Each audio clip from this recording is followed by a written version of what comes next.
made. I think I may be the only third country national here amongst both American and Chinese friends. My name is Gordon Holden. I come from the China Institute at the University of Alberta. And we have a particularly important subject on panel 3. These are two fundamental issues. They are distinct, but of course intimately interwoven. The question of collaboration between China and the United States, the interest in collaboration on energy policy and climate change is growing. But of course, this is much closer an arrangement or a series of discussions than was the case a decade ago, to be sure. These two countries represent the largest greenhouse gas producers on the planet. Although as a Canadian, I am hesitant to point that out because on a per capita basis, Canada does worse than either one. So this is not a broad criticism of either of these two great countries. It's particularly important, of course, when US and China discuss an issue. Any agreement that doesn't have both these countries present on either issue is going to be incomplete, and any agreement that has both on board is going to be inherently significant. On energy policy, of course, there's also a great interest in technological fixes that may help the climate change issue, and we'll hear some of that today. I come from a fossil fuel dependent part of my country, so I'm not sure I'm fully qualified to be talking about climate change. But I think we're going to now shift right into our panel, and I'm first going to call upon Melanie Hart from the Center for American Progress to begin. Please, Melanie.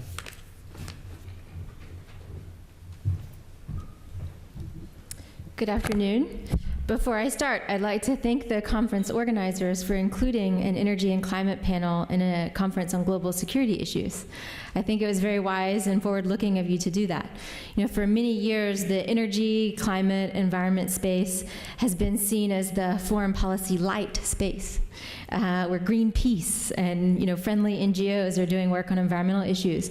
Now the science is explaining to us that due to air pollution of many types, the temperature of the world is changing. That is triggering conflicts, may have led to maybe one factor that led to the current conflict in Syria.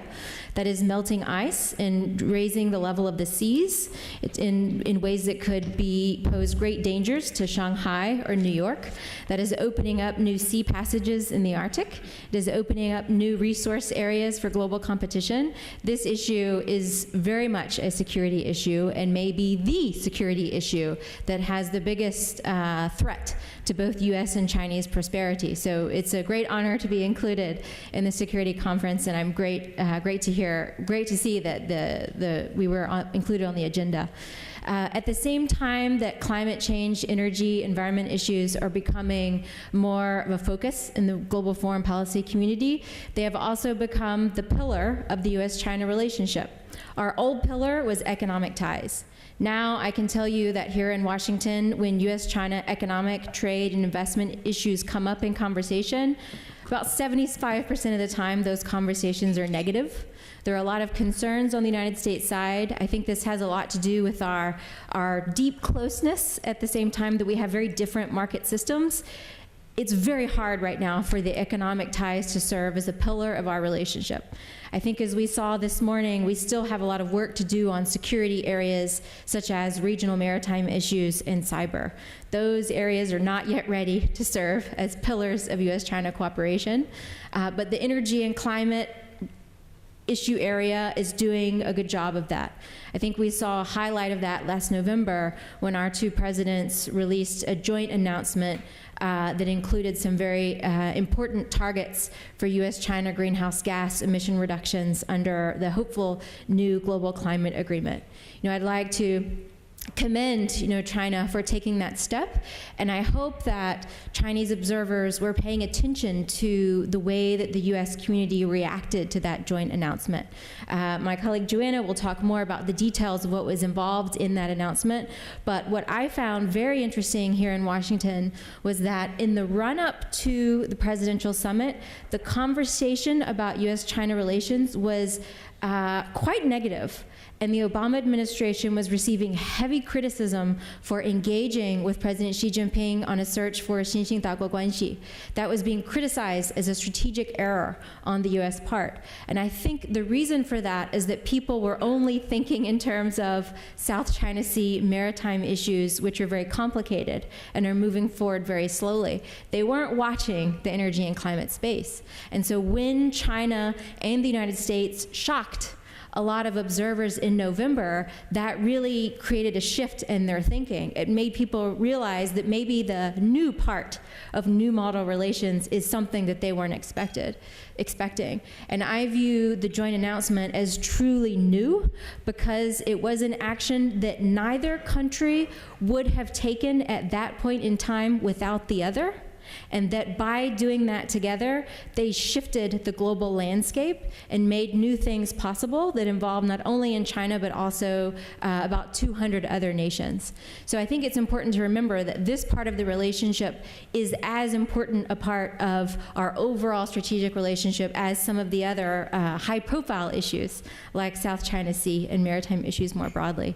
And so our challenge going forward, we're at a very high point in US-China energy and climate relations. We also face many common challenges. So our challenge going forward is figuring out how to build on where we are now and hopefully expand this new type of energy and climate cooperation to touch and assist some of the areas that are still very difficult, such as maritime areas and traditional security areas, and even some of our economic areas. And I just wanted to mention a few things today that at my center we are pushing as potential new ideas for US-China climate cooperation. One is cooperation in the Arctic. Next week, the United States will assume chairmanship of the Arctic Council. That chairmanship will last for 2 years. The lead on that initiative will be Secretary John Kerry. Secretary Kerry, strongly views that climate is one of the best opportunities for U.S. foreign policy engagement.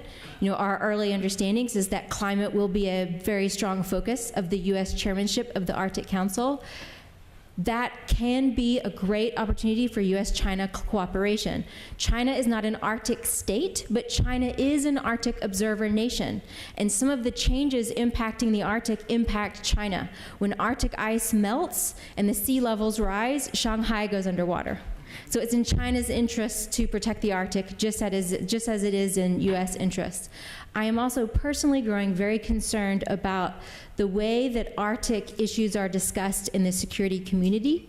As Arctic ice melts and China's presence into the Arctic expands, looking for resources and also taking advantage of global maritime transportation lanes, there is a conversation emerging on the United States side that the Arctic could be a new area of strategic competition between the United States and China. I don't like that. I think that's a very dangerous framework. It's rooted in real risks that both sides see, but from my personal perspective, if we define the US-China relationship in the Arctic as an area of strategic competition, that is a major lost opportunity because our joint incentives for collaboration far outweigh our incentives for competition. And I see a very big opportunity, particularly for the United States and China, to work together under the Arctic Council to reduce black carbon emissions and mercury emissions. That might sound like a very fluffy, small environmental thing, in the security community. But actually, if the US, China, and the other Arctic member states and Arctic observer nations can jointly take actions to reduce black carbon and methane pollution, that will slow the rate of global warming by over 1 degree Celsius between now and 2050. That means we get to keep, more of your Chinese coastline above water. That's a very important impact. Also, some of the actions required to reduce black carbon pollution and methane pollution are actions that China's already taking anyway, because the Chinese citizens are pushing the Chinese government to do more on air pollution. And I think what the November joint announcement on climate change demonstrated is that sometimes the international community doesn't realize the good things that China's already doing at home. And when China can take big steps in a transparent international way to make commitments, not only to its own people, but also to the global community, to keep doing things that China's already doing, that has a huge impact on how the world views China's rise. So I see the Arctic Council as a very important opportunity to work together and help bring some of our climate cooperation into the security arena. A second area is sustainable finance. China is a leader in the Asia Infrastructure Investment Bank, as well as other financial institutions such as the BRICS Bank, the South-South Climate Fund, and the Silk Road Fund. My personal opinion as an independent observer and think tank person and non-government official here in Washington is that the US doesn't yet know how to handle that. You know, the financial arena is the leading edge of China's new role as a global player, a leader in the global order. And that is not something that the US has yet figured out how to handle. My personal opinion is that that hasn't yet been handled very well as regard the Asia Infrastructure Investment Bank, and that climate finance would be an excellent opportunity for figuring out how to bring together China's new financial instruments with the traditional instruments that the United States is involved in, and looking for ways to develop common standards across institutions. So the Asia Infrastructure Investment Bank could have common standards just like the World Bank and the IMF and the Green Climate Fund, so that it could be very clear that these mechanisms don't need to be a kind of competition, they don't need to be a threat to the world order, but actually adding to and enriching the order that we have and helping push competition toward even higher standards among existing institutions. I see that as a great opportunity to change the conversation on China-led financial instruments and help explain how they can supplement and strengthen some of the things that the US is trying to do. And the third and final point that I wanted to raise for consideration is climate security cooperation in the Asia Pacific. Usually, from a traditional US perspective, when we look at China's growing military might in the Asia-Pacific region, that's seen primarily as a threat. It's a concern. You know, how is China's military going to change the current status quo in that region? If we think in terms of climate security and climate impact response, China's military might can be a positive force. The Asia-Pacific region already suffers more disasters than any other region in the world. The United States Defense Establishment has already stated that climate change, from a US perspective, is the greatest long-term threat to stability in the Asia-Pacific. There is a great incentives and opportunity to work jointly together in the broader Asia-Pacific region to work on how we can help countries in that region respond to the growing impact of climate change. You know, the United States has a new program under the Obama administration to map and forecast how climate change will impact regions of the United States. Last summer, the Obama administration released the third public climate impact assessment report. Those reports have been really interesting because they have shocked some of the communities, for example, that did not know that some of their most expensive neighborhoods would go underwater by 2030 or 2050. You know, that has been shocking information for a lot of US regions. I think the US is in a very good position to assist China in doing similar technology assessments that would hopefully be public within China and then hopefully later on within the broader Asia Pacific, so that we can start to gain a better understanding of, as the climate changes, exactly how will that impact the Asia Pacific region, what are the new security problems that will emerge, and how can the United States and China begin collaborating to prepare for that. And what we've seen from the energy and climate space in the more narrow area is that we get great progress when we bring more bureaucracies to the table. The US-China Energy and Climate Working Group under the SNED, there are sometimes 10 different bureaucratic agencies from the United States and China all sitting together working out how we can collaborate on new ways on these common problems. And I think we have a lot to gain from doing the same thing in climate security in the Asia-Pacific region. So instead of the PLA and the US military, they have important roles to play, but also the US Agency for International Development, the US State Department, we have a lot lot of different agencies, the national, the NOAA, the U.S. administration that gathers data about atmospheric change and climate change. We have a lot of different agencies that have a lot to bring to the conversation on climate security, and that can hopefully help pave the way for a more 新兴 conversation on maritime issues more broadly, and also on how the U.S. and China can become partners rather than competitors in the Asia Pacific. And I'd be delighted to hear any feedback on those particular ideas. Thank you. Right, Zhang Xinjun from the Tsinghua University Law School to speak, please.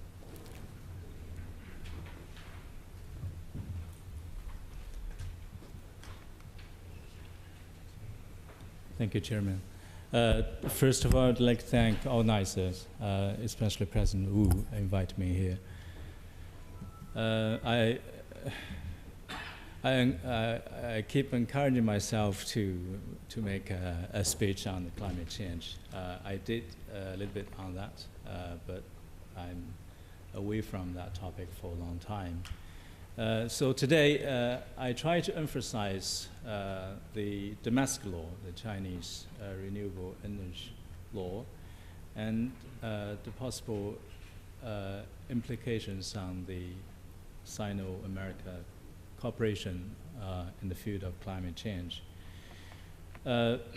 First, I would like to introduce the policy consideration. Basically,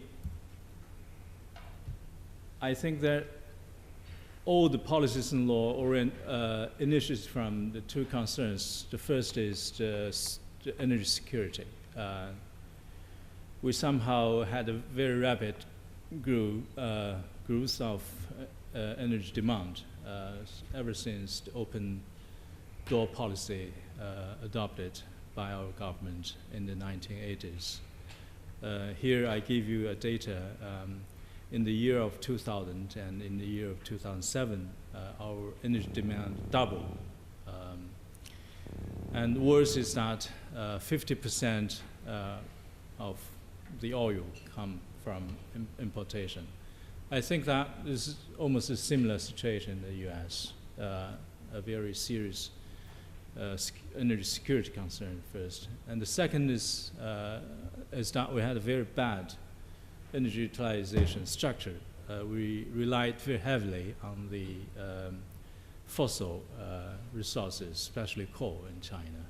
We had an old data in 2000, 67% coming from burning the coal, and that caused serious environmental problems. So bad structure, and then a serious energy concern, and then a byproduct of environmental damage.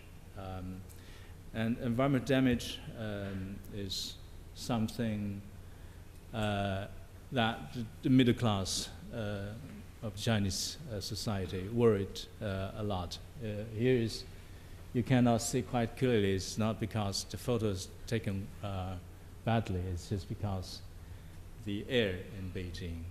Now, somehow we're joking ourselves that we only can see the clear sky from the screen in the mist of the Beijing air. So a lot of background, the reasons actually drive the Chinese government to enact the renewable energy law. But also, this enactment can be taken as part of, in the context of meeting the request from the international society on the climate change talks. You can see that it's a speedy enactment in the year of 2005, and then this law was modified only in 4 years. In the year of 2009, only 2 weeks after the Copenhagen COP meeting of a conference of party states. another implications to the China-U.S. cooperation in the field of climate change. I just cite here the joint announcement between the two governments last year. Here, China intends not commit itself, not to undertake, not to oblige, but only intends to increase the share of non-fossil fuels in the primary energy consumption to around 20% by 2030. Both sides intend to continue to work to increase ambition over time, and more specifically in the field of renewable energy. The two parties, the two countries who cooperate in the field of areas of building efficiency, boiler efficiency, solar energy, and smart grid. Now, to the 2005 law, basically there involves basically maybe three or four stakeholders there. The power plant using this renewable energy, and then the electricity grid companies, corporations, and third maybe the manufacturers who making the facilities for the renewable energy. Some key issues. First is the so-called mandatory purchase and service. I just use a quotation mark on the mandatory because in my view it's not mandatory at all. Although the language used is that the relevant electricity grid enterprise shall, but then through entering a grid synchronization agreement with the enterprise that has obtained an administrative license for or report for archival purpose on electricity generation by using renewable energy, and shall purchase the full amount of the synchronized electricity as covered by its grid. So that is something the law tried to address the relations or the interest in between the electricity grid cooperation and the power generation cooperation using the renewable energy. But here, it's still the fundamental thing is agreement. You have to enter into an agreement in between the grid, the power grid corporation, and the energy, the renewable energy generation corporation. Another key issue is the fixed price, fixed pricing. That is the approach I think adopted by Germany. So the state will have a fixed class, a fixed price for the electricity generated by the renewable energy.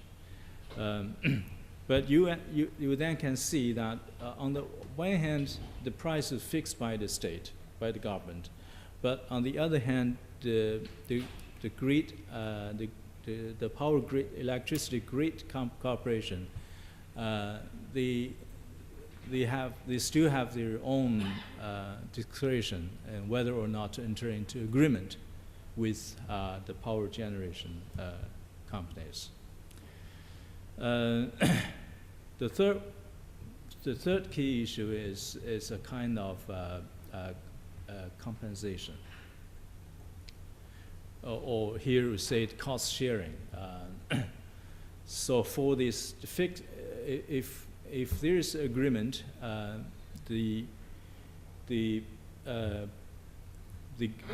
electricity grid corporation by agreement purchase the electricity generated by these companies using renewable energy by that fixed power, but still the grid power, the electricity grid corporation, they cost too much, and then there's a kind of mechanism to compensate these electricity grid corporations, but again by using price. So that is some effect after the adoption of this 2005 renewable energy law. It can first be seen as a very rapid growth in the field of the windmill, the wind power capacity rise rapidly.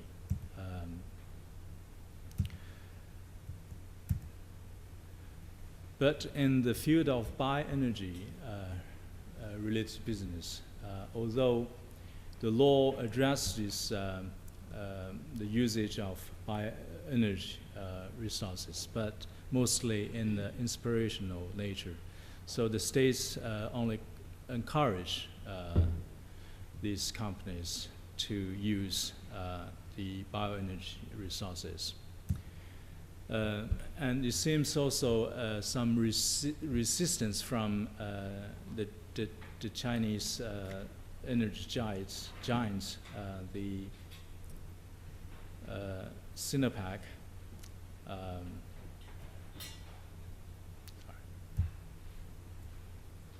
and CNPC. In the field of solar energy manufacture, that grows also very fast, but there's not so many electricities connected to the national grid from the electricity generated from solar panels. So it seems that the law somehow encouraged the manufacturers because the law seems to give a drive to all these manufacturers. But in the meantime, the law did not sufficiently address the relations in between the energy generators and the power electricity grid corporations. That's the reason it comes to the modification in 4 years. The key modification is first to introduce a quota system, or in the US, the people will say, sorry.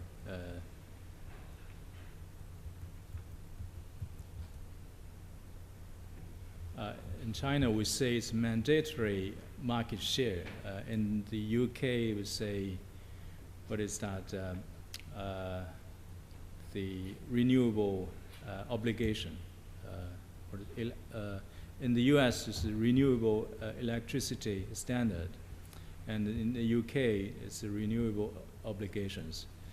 So, not like the old 2005 law, there's no longer agreement. The agreement will give the electricity grid corporation too much power in negotiating this, whether or not to take the electricity generated from by using renewable energy. But instead, the state will just set some obligations to the electricity grid enterprise, asking them to take the electricity from using renewable energy. And in the meantime, it will give more, how to say, substantive compensation to the power grid industry. Finally, some observations. I think I just skip it into it seems that our cooperation between China and the US mostly emphasize on the manufacturing sectors.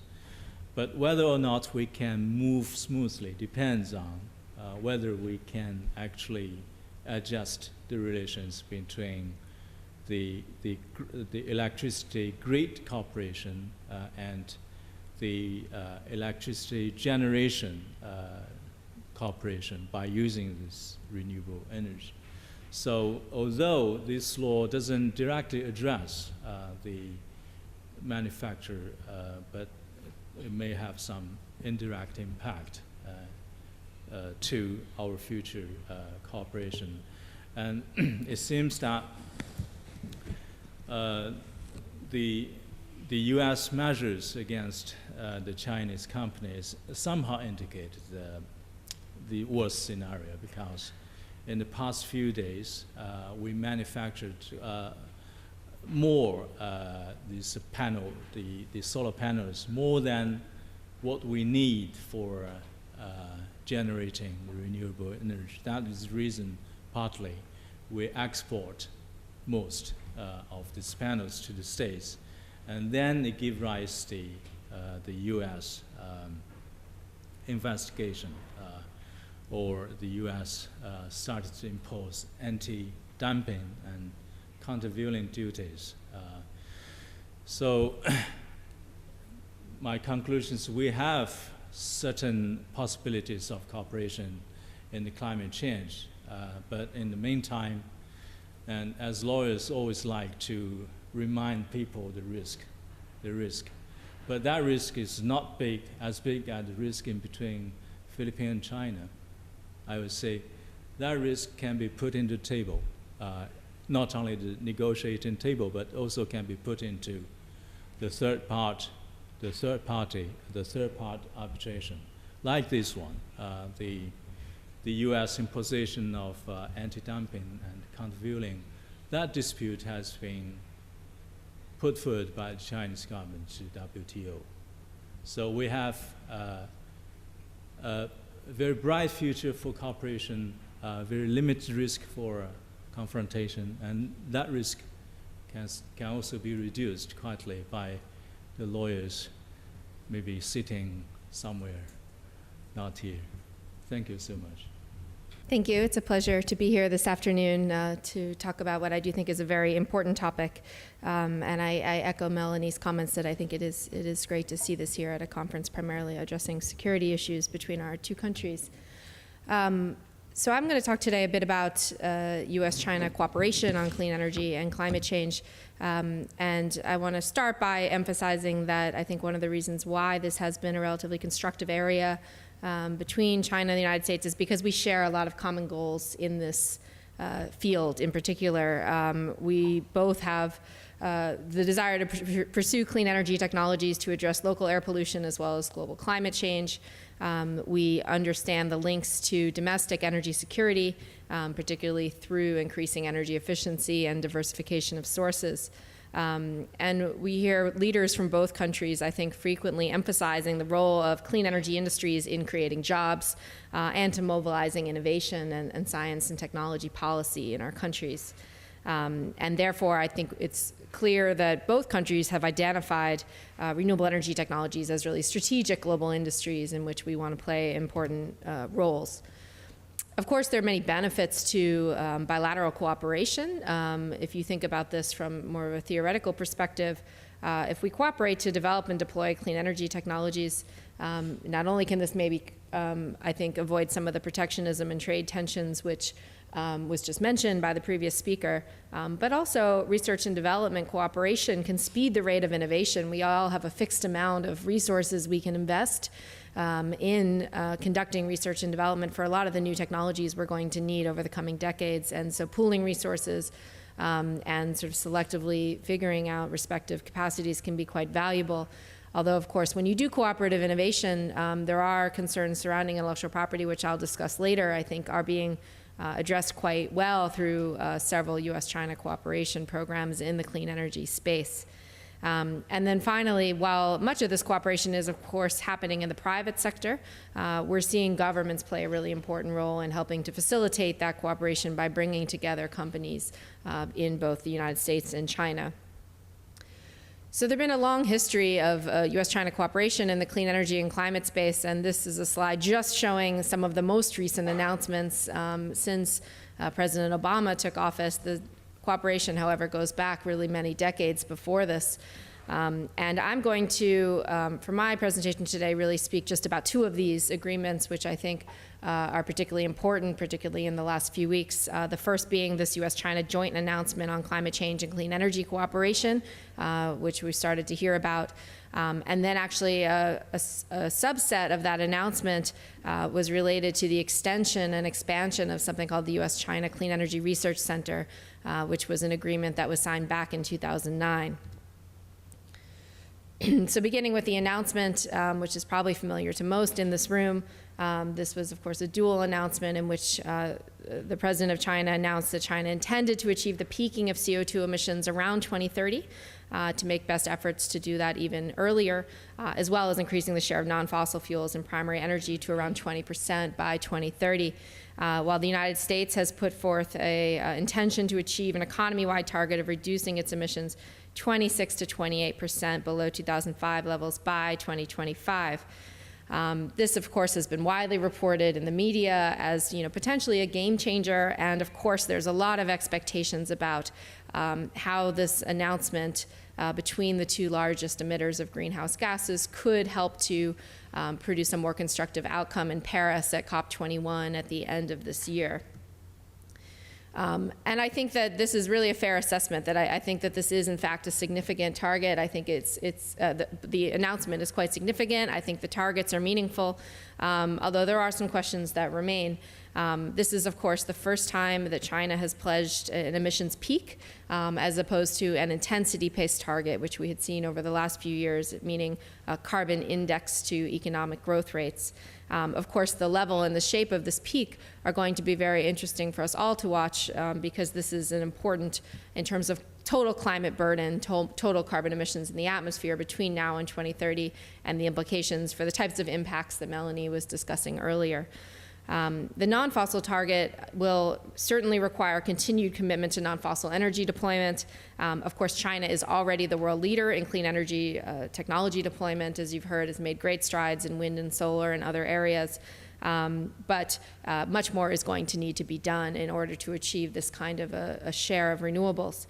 And therefore, both targets are really going to need to be backed up by domestic policies. We're already starting to see the outlines of the 13th five-year plan and how that's going to contribute to achieving a lot of the goals that have been announced by China. And on the U.S. side, we also see the Obama administration starting to implement the different facets of the Climate Action Plan, which again are going to be necessary in order to achieve the target that the U.S. has put forward. And then we're already starting to see countries translate these targets into what are called the INDCs, or the contributions that countries are pledging to the United Nations in the lead up to Paris and the climate negotiations at the end of the year. So a lot of my work that looks at sort of technical studies of modeling China's energy sector, and in fact, there have been many studies that have been released over the last few years which started to show that for the first time, really, a peaking of emissions was in fact potentially possible in China. Although if you look at sort of the range of studies that have put out there, an emissions peak around 2040 was sort of what was thought of as maybe a reference case. And so peaking earlier in the 2025 to 2030 range is really a much more ambitious scenario, I think, than we would have seen potentially in the absence of additional policies. One study, for example, that was done collaboratively by researchers at Tsinghua as well as Massachusetts Institute of Technology, put forth three scenarios. And you can see that the no policy scenario in red essentially doesn't show an emissions peak anytime soon. The continued effort scenario starts to get you a peaking by around the 2040 timeframe, and it's only the accelerated effort scenario which starts to get you towards an emissions peak in the 2030 timeframe.